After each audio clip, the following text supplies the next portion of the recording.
Elhamdülillahi Rabbil alemin. Ve salatu ve selamu ala nebiyyina Muhammedin ve ala alihi ve ashabihi ecma'in emrah. Ya Rabbim Allah bu okulan Kur'an ayetlerin kabullardan eyle Rabbim. Hasıl bulgan ecir sevapların ya Rabbim Allah merhumelere bizden kimler bizden dua ümit edip yatalar her beslerinin ruh şeriflerine eriştir ya Rabbim. Onların kabirlerini nurlu et, hesaplarını cemil et, senin mağfiratına erişip onlara in alı cennetlerine, firdevs cennetlerine nasip et ya Rabbim. Ya Rabbim Allah bizge insanlarga Kur'an-ı Kerim boyunca yaşarga nasip et ya Rabbim. Turmuşumuzga kirtirge her biri bizge cemil et ya Rabbim. Ya Rabbim Allah şu mübarek olan cümle gününü senin rızalarını ümit edip, senin rahmetine layıkla bulabız deyip şuşunda meşitke jıyılıştık. Ya Rabbim Allah atlagan adımlarımızdan ecir sevapları nasip eyle. Atlagan adımlarımızdan günahlarımızdan, hatalarımızdan gafur et ya Rabbim.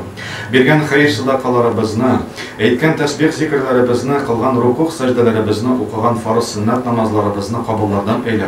Şularının ecir sevaplarını ya Rabbim Allah kıyamet günlerinde, amel defterlerinde, senin mağfiratında, ham ya Rabbim Allah şulay okşuşuğun ya da selametliklerimizde, boylıklarımızda, imanlarımızda, bala anıklarımızda kuraya nasip et Rabbim. Ya Rabbim Allah biz sana şükrena kılarız, bizge selametlik, boyluk, imanları birgen için ya Rabbim.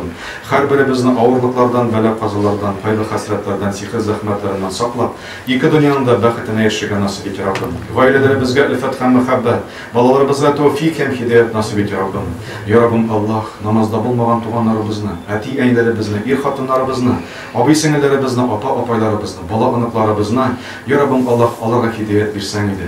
Ya Rabbim Allah şu yolga Allah'ını bastırsan idi ya Rabbim. Ya Rabbim Allah barısta senin kulunda sen bastırmasan Allah'ını birisi de bastıra almıyor Rabbim. Ya Rabbim Allah senden mene sürübüz, sen ağına yalvarabız, sana dua kılabız ya Rabbim.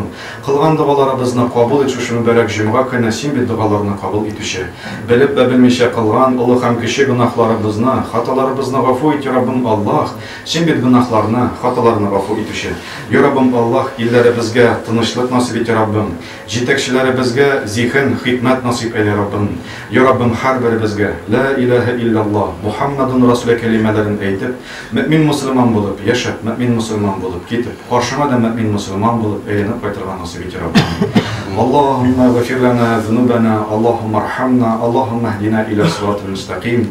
Rabbena atina fi dunya hasaneten ve fil ahireti hasaneten ve qina azaben nar. Birahmetike ya arhamar rahimin.